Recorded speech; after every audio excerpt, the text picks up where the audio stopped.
Well, I want to do a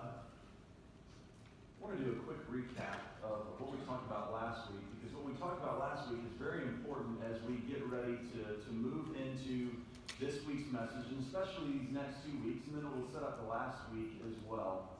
But as we think about what we talked about last week, one of the things that we touched on is this idea that disciples of Jesus are called to be different.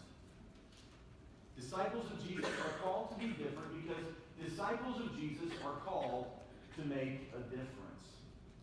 Now again, remember, anytime we use that word disciple here at Grace Chapel, what we're talking about is people who choose to follow Jesus, even though that is a very difficult choice at times. It is not easy when you make the choice to follow Jesus. But we're talking about people who choose to follow Jesus, not just because they want to learn about Him or even learn from Him, but because they want to become just like Him. There's amazing tension. It is not easy. Again, it is a difficult decision when we say yes to following Jesus. But that is what a disciple is. Someone who says, I want to follow Jesus because I want to be just like Him more than anything. That is the desire of my heart. And so disciples of Jesus, those that have made the decision to follow Jesus, to become like Him, are called to be different, just like Jesus was different, so that we can make a difference in the world around us, just like Jesus made a difference in the world around Him and continues to make a difference today as well. And so here's the statement that we landed on last week. If you really want to make a difference, if you and I, if we really want to make a difference, we're going to have to become comfortable with living in that uncomfortable place called different. It's not easy and it is not comfortable to say, yes, I will be different. I'll stick out like a sore thumb for Jesus if that's what I need to do. But that's what it takes to make a difference. If we want to make a difference, we've got to be willing to be different. Well, this goes right in line with what the Apostle Paul tells us in Romans chapter 12, verse 2. He tells us to not conform to the pattern of this world. Don't be just like everybody else. Don't conform to the pattern of this world, but be different. Allow yourself to become different by allowing your mind to be transformed and renewed. That is what we've been called to. Well, maybe in that you feel a similar tension that I feel. I've got a few friends that are not Jesus followers. I like to maintain friends with non-Christian folks. Believe it or not, as a minister, I feel like that's a really good thing. I want to stay in touch with people who don't yet believe that following Jesus is the right choice in life, because hopefully I can be an influence on them. And over these last few weeks, I've asked them some questions, some difficult questions at times. And one of the questions I've asked is, do you see Christians as different from most of the people that you come in contact with in the world? And one friend told me not all that different. Another friend told me, yes, I do see Christians as different, but the different that he saw Christians as was not always a good or necessarily positive kind of different. But the overwhelming answers that I got is, no, I don't really see Christians all that different from those around them, those around us in the world, and here's why. They do a lot of the same things, a lot of the same struggles that we have in the world, whether it be addictions or whether it be divorce and marriage or whether it be breakdown of the psyche, brokenness in life. It seems like Christians struggle with a lot of those same things, and I think I tend to agree with him. And so there's a real rub there, and in fact statistics point that out, that Christians, we have just about the same level of divorce rate in the church as we do outside of the church. That marriages break down inside of the church just like they do outside of the church. The instances of viewing pornography online, Christians, it's about the same inside the church as it is outside of the church. The instances of infidelity in marriage, about inside the church, the same as it is outside of the church. The instances of folks who decide that it's okay to go get drunk whenever they want to is about the same as it is in the world, in the church. I mean, that is what statistics tell us. And so the reality is that often, I think my friends are correct, we don't look all that different. And there's a tension and a rub there for me when we don't look different. In fact, before I became a Christ follower, that was one of my biggest objections to Christianity. It was as I looked around and those who called themselves Christians, especially during my college days, some of them were living wilder and crazier lives than I was. And I wasn't really sure what to do with that. In fact, I can remember thinking, where's the difference? Why should I give my life to Jesus if Jesus doesn't change my life? That was my thinking at that point in time. I think it does expose a tension and a little bit of a rub. And the reality is, Christians, Christ followers, we are called to be different. Jesus calls us to be different because you and I have been given the incredible privilege of stepping into a room and changing that room, of stepping into the lives of others and helping them change and transform their lives through the power of Jesus. But when we're not different, it makes it very, very difficult to make a difference. And so the question I think we need to answer this morning is, how are we called to make that difference? What does that look like? How are you and I first called to be different? And then how do we turn around and make the difference that Jesus has called us to make? Well, in Matthew chapter 22, Jesus has been having this back and forth with some teachers of the law, some Pharisees. There were some very religious folks back in Jesus' day, and Jesus was obviously a religious guy as well, in the sense that Jesus knew his Bible well. Jesus knew his Old Testament incredibly well. In fact, Jesus was the author of those words, you might say. John says that Jesus was the Word of God become flesh. And Jesus is having a back and forth with some of these guys who really felt like they knew their Bibles well. And so one of them tries to pin down Jesus. They'd been trying to trap him and pin him down with all types of theological questions. And one of them tries to test Jesus with this question. It says, one of them, an expert in the law, and when we talk about the law, we're talking about the Old Testament law. One of them, an expert in the law, tested him with this question, and he said, "Teacher, which is the greatest commandment in the law?" Now there's 10 commandments, but then there's a whole bunch of other commandments. Which out of all these commandments is most important? And Jesus replied this. He said, "Love the Lord your God with all your heart, with all your soul, and with all your mind. This is the greatest commandment." But then there's a second, and Jesus says it's like it. It's tied to it. These go together like a hand and a glove, Jesus says. The second is like it. You can't have the first without the second. You can't have the second without the first, Jesus says. And the second is like it. Love your neighbor as yourself. And then he makes this incredibly profound and very heavy statement. He says, all the law and the prophets hang on these two commandments. I don't know if you've ever tried to jump into the Old Testament and read it from front all the way to the end. But it can be a pretty laborious process at times, especially when you get stuck, as I have before, in Leviticus, right? It's a little bit difficult. But when you see all these laws, all these ceremonial laws, all these laws about cleanliness, all these laws about how to offer sacrifice, and Jesus says every law in the Old Testament hangs on these two commandments. Paul says this toward the end of the letter that he writes to the church in Rome. He says if we could just get these things right, we wouldn't have needed all the 10 commandments. If we could understand that loving God and loving others is where all the law of God rests, we wouldn't have needed all that other stuff. And so Jesus says that day, look, you're to love God and you're to love others. That is what you're called to do. You're to love God and you're to love others. And I think this actually reveals to us something very profound, and this is what we're going to use to set the stage for these next 2 weeks.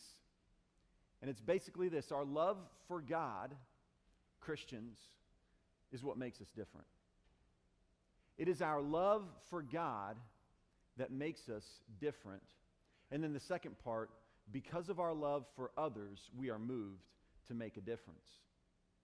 I think that is what Jesus is addressing when he puts this before these guys who are trying to catch him in a trap. And Jesus says, you're not going to trap me. In fact, I'm going to give you something so profound it will blow your mind. It will continue to blow people's minds for 2,000 years and however many years this planet keeps spinning. Love God and love others. If your life could be about that, you would live it right. And And I think Jesus tells us as well, Christ followers, that it's our love for God that is supposed to make us different, set us apart. Our deep love for God sets us apart. And it's our deep love for others that allows us to make a difference in this world. Well, this week we're going to think about what it looks like to really love God. What does it look like to love God? Is it a feeling? I mean, is love a feeling? And we've talked about that before. Is love just a feeling? No, I think there is a feeling that goes with love, right? But I want you to think about in a marriage.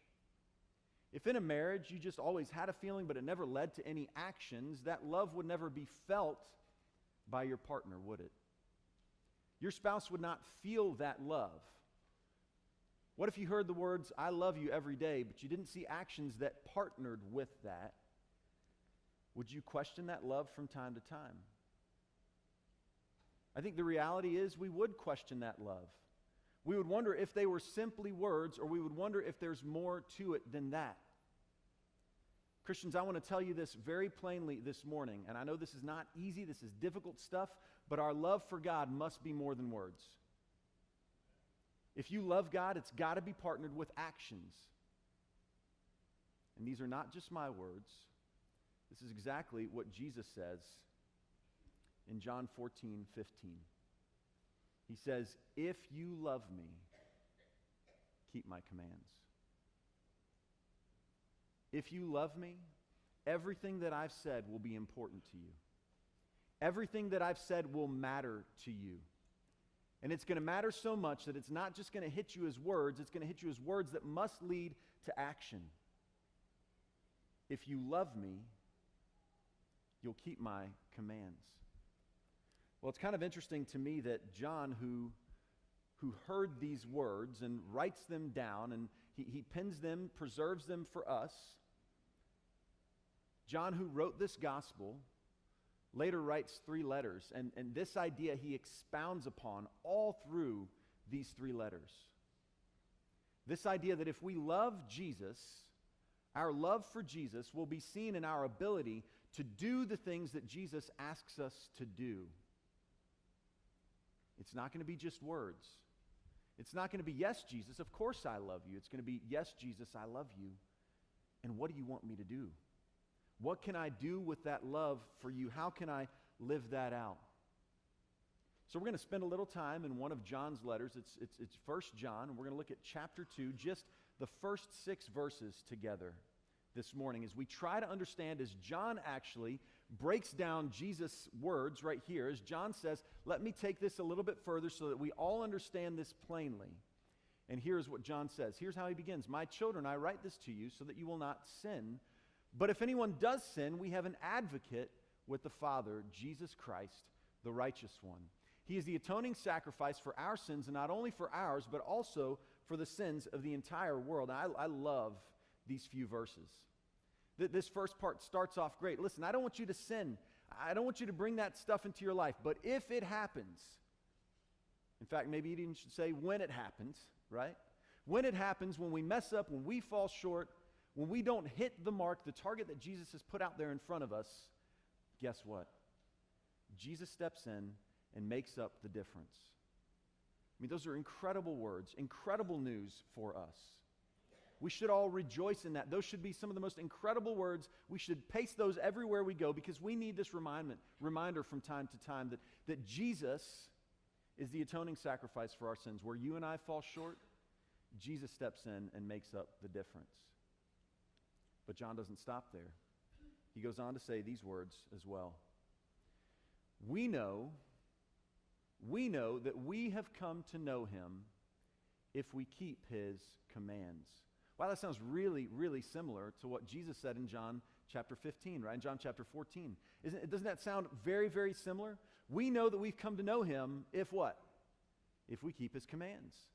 Whoever says, "I know him," but does not do what he commands is a liar. Now, those are hard words, but I don't want you to skip over them because they're tough. Jesus says, John says, if we don't do what he commands and we say we know him, the truth is not in us. The truth is not in that person, John says. But if anyone obeys his word, now listen to this, love for God is truly made complete in them. This is how we know, right here. Right here. Do you want to know? John says, this is it, right here. This is how we know we are in him. Whoever claims to live in him must live as Jesus did. What an incredible statement, what an incredible definition of discipleship. To be in him, to follow him. What's the purpose of it? To live like he did.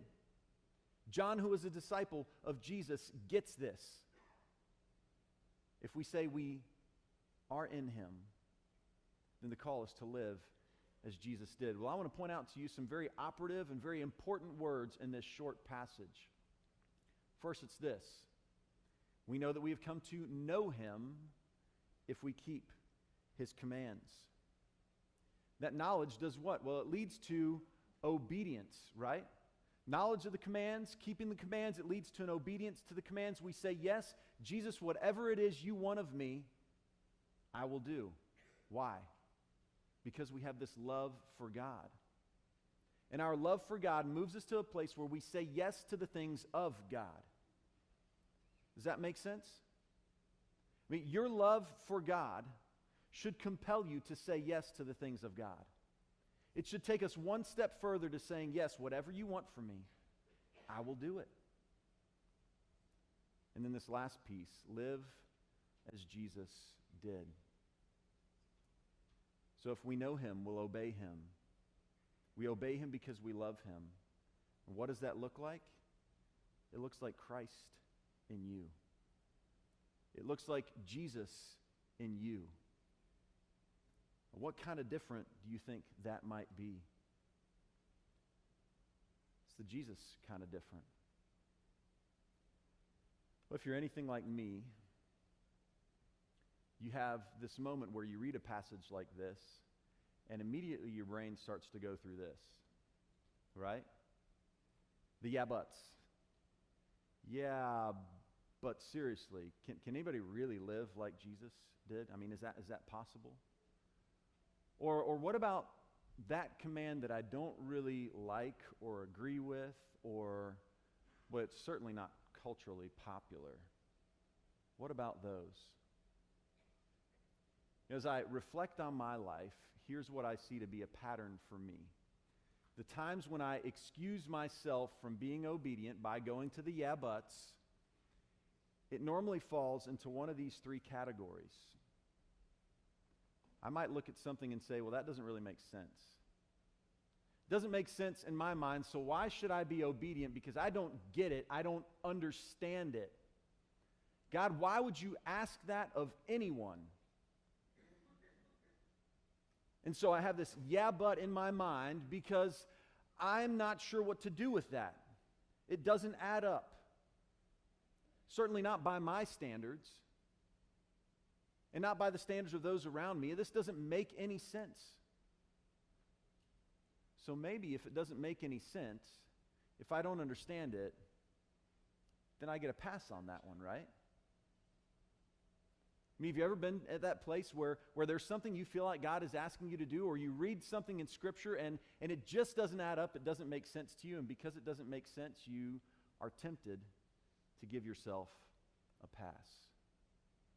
There's lots of places where this is true. Or how about this next one? What if you're able to find a way to rationalize your actions, even if you know God wants something different? It's not just that the commandment doesn't make sense, or what God is asking you to do, or the thing that you're calling to be obedient to doesn't make sense. You've got something that actually does make sense in your mind. You ever been there and done that? Man, I spent lots of time doing this years ago, and I still find myself falling into this trap from time to time, where I'm able to come up with a better understanding of something in my mind anyway, right? I mean, I've got a better plan here, God. This is what would really make sense, God. And in fact, if it makes sense to me, God, then I imagine it probably makes sense to you too, even though, or even when. Now, this is a hard one for me. again, this is one of my natural impulses. I'll just slip right into this mode where, yes, I know God says this, but if I'm able to come up with a workaround, then God's probably cool with that. At least sometimes that's the way it works for me. And how about this last one? If there are other Christians that I know that seem to have determined that a particular command was okay to ignore, then I'm okay to ignore it too. You ever done this, measured your behavior by those around you? Man, this was a youth group thing for me as I was growing up.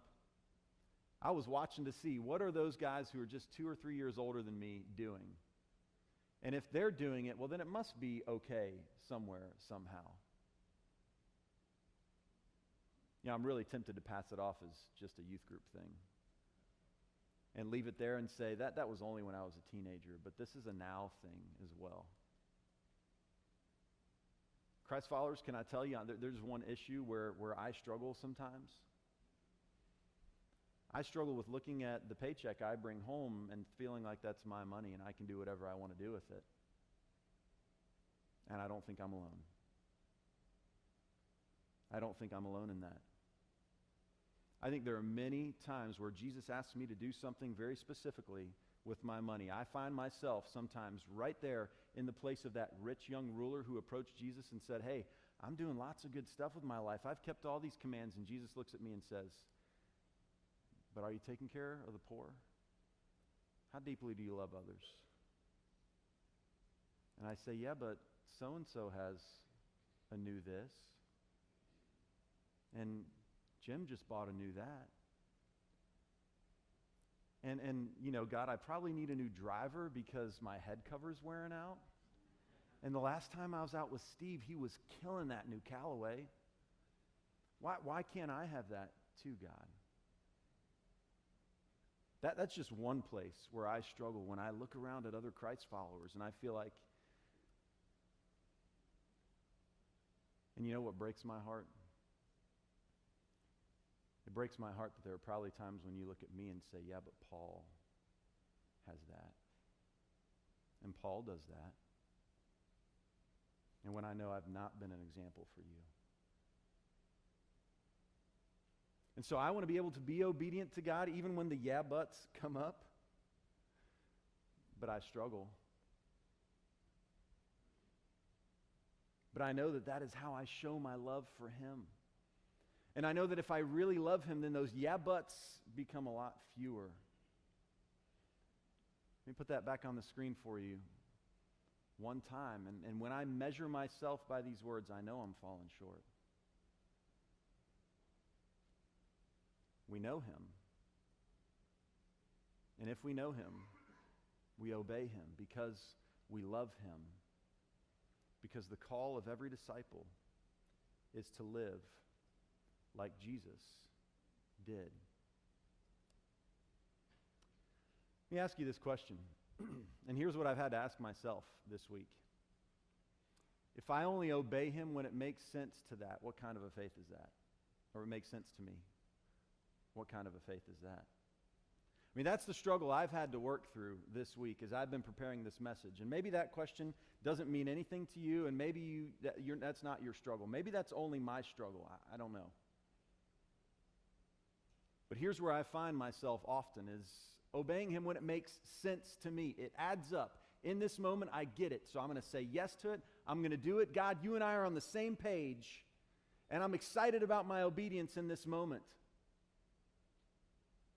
What about the moments where I'm not so excited about obedience? How quick am I to turn away when I say, well, that doesn't make sense to me? And then the next question I've had to ask myself is, what does that say about my love for God? I hope you hear in this message, I'm not pointing fingers at anybody but me. But I also imagine we're not that different. I want you to see what I think is an incredible, incredible, incredible example of obedience lived out in relation to God because of love for God. And it comes from Genesis, the 6th through 9th chapters. And you may be familiar with this story. There was a guy named Noah. Okay, I bet everybody's probably familiar with this story, right? There's a guy named Noah, and we all know God asked him to build an ark, and yes, the animals went 2 by 2, elves and some elves? No, not elves. Elephants. We're getting close to Christmas. How else would the elves have been preserved if God didn't say, get the elves on the ark? I mean, we need those. Santa would be in a rough place without the elves, and so, of course, the elves go on the ark too. And the kangaroos, they went too. Everybody 2 by 2. We know that part of the story. But there are some incredible, incredible things that sometimes we miss in this story. And God comes to Noah, a guy who was righteous, a guy who seemed to know God to some degree. God approaches Noah and says, listen, here's what I want you to do. I want you to build this giant structure out of wood. Because Noah had no concept of what the word boat meant. I mean, Noah didn't know what a boat was. And so God asked Noah, I want you to build this really big thing. And what's going to happen is, one of these days, you're going to need that thing because it's going to rain. It's going to rain a lot. Okay, and maybe you don't really know what rain is yet either. Got it. Okay, well, what's going to happen? A lot of water is going to fall down, and then there's going to be water that comes up from the earth as well, and pretty soon that thing you build, one of these days, that thing you build is actually going to save you. You're going to go in it, and it's going to float. Okay, I get it, Noah. You don't understand any of those concepts quite yet. You haven't had a reason to explore those things, but listen, believe me, all of those things are going to happen. All of those things are going to happen. And oh, by the way, it's going to be huge. Like on the scale of some of our ocean liners today. It's going to be humongous. And you got to build it, you and those 3 boys of yours, figure out how to get this done. And if I'm Noah, I'm thinking, well, I have no idea what you're talking about. And what you're asking me to build is ridiculously huge. How in the world is this going to happen? How do we put all of this together? But Noah says yes. Noah says yes to this. And so Noah builds this ark, and it's an incredible project. God tells him, look, this is going to happen in 120 years. We don't know exactly when in that process Noah starts building the ark. Probably somewhere between 75 and 60 years before the flood actually occurs. So Noah's building this ark for probably close to 3/4 of a century. He's working on this big old wood thing that he's not really sure what's going to happen with. He says yes to God. And I want you to see how the Hebrew author sums this up. It says, it was by faith that Noah built a large boat to save his family from the flood. He obeyed God, who warned him about things that had never happened before. This had never happened before. Even if Noah had seen rain, I don't know, there was never a flood like this. Nothing like this had ever happened before. And so Noah did not go on what he knew. He didn't go on what he knew. He went on the fact that he trusted God, and that was enough for obedience. It was not what he could boil down and how he could make sense out of all this. How can I put all this together? It was, no, God, I trust you. And because of that, I'm going to obey. Now, you might be looking at that and saying, okay, well, where's the love piece? I don't see the love piece anywhere in that. He just did what God asked him to do. So maybe Noah's just a good guy. He just obeyed, and that's all that happened. Except I want you to look at what Genesis 6:9 says about Noah. And I want you to see in the Old Testament, these words that I have highlighted are code for there was a relationship. This is what it says. This is the account of Noah.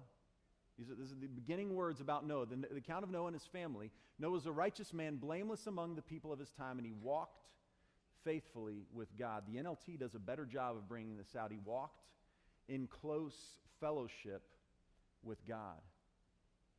This is Old Testament code for there was love here.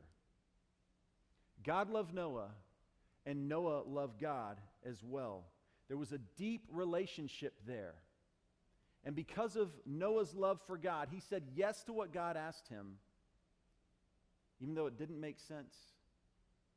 And nothing like this had ever happened before. Now, that was a pretty big thing that Noah did. That was a big thing that Noah did. Yes, I will build this thing that takes me 3/4 of a century to build because I love you, God. What is it that God is asking us to do?